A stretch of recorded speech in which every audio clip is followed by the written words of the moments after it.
By the authority invested in me by the Senate of York University, I hereby confer on you the degree of Doctor of Laws honoris causa admitota ad gradum. Congratulations. Richly deserved. Congratulations.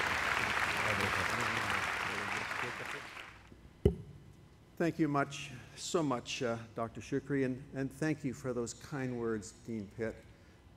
You sort of outlined a journey, and when I look behind me at these wonderful graduates-to-be, I certainly am thrilled that I'm here not only to receive this honor, but indeed to know that they are going to continue the journey with the young people that are going to be in their charge. I want to recognize the platform members and dignitaries here today. Chancellor McMurtry, President Shukri, faculty and staff, honored guests, graduates, and proud parents, ladies and gentlemen. I truly would like to thank York University for this honor. I have had a long, wonderful relationship with York University, and I've gained so much over the years from that relationship and continue to do so. Few people cross this platform to receive their degrees without having received help. Over the years, I've had the support of my parents, my wife, Gail, my daughters, Ashley and Brooke, my family, friends, colleagues, and former students. I share this honor with all of them.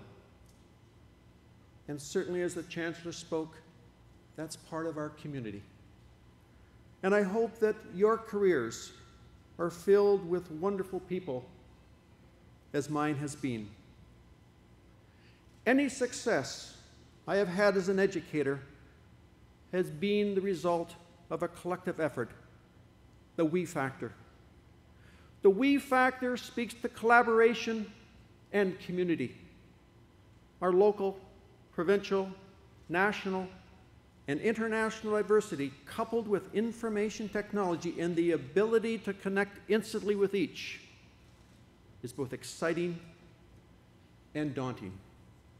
And it changes the concept of literacy as we understand it.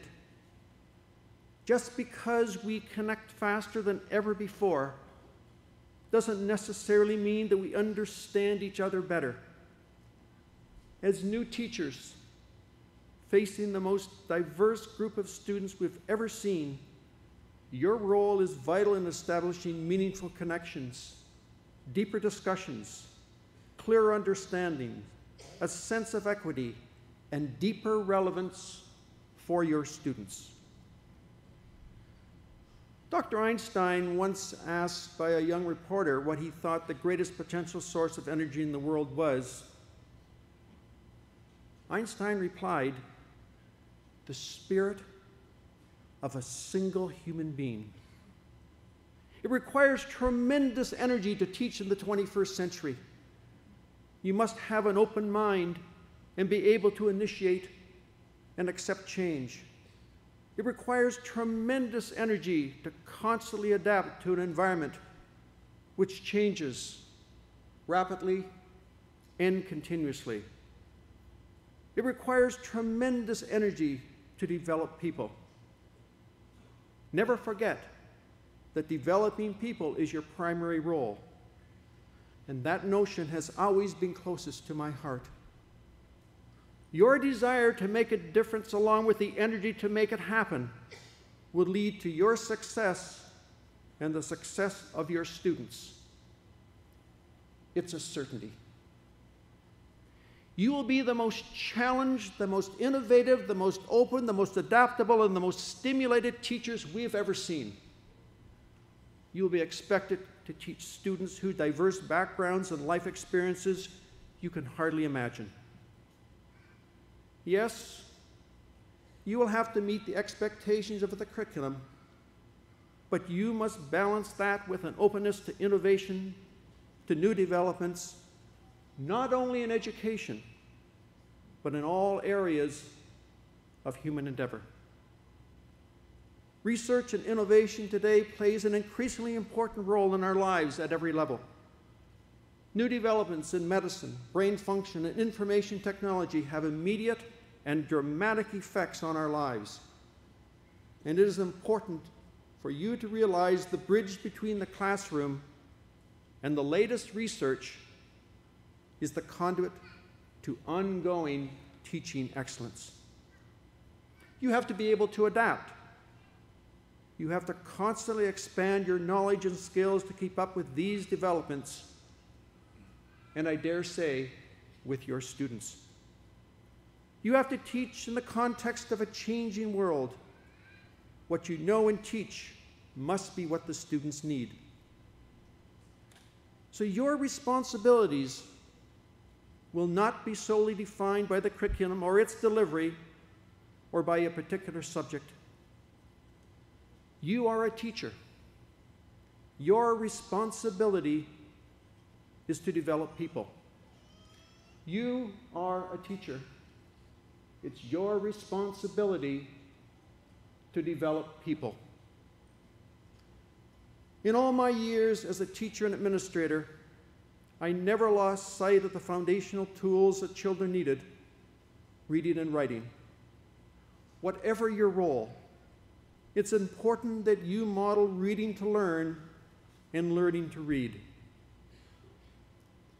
A good friend of mine, a retired principal, has often said that the most indelible lesson taught by any teacher is example. By example, you can show your students what it means to learn, to become literate, and to keep learning for life. By example, you can show them what it means to live courageously in a world that continually changes. By example, you can affect an eternity. Pete Seeger, a folk music icon, once said, "If you want to make a difference, the most important place in the world is where you are." You never know where your influence as a teacher stops.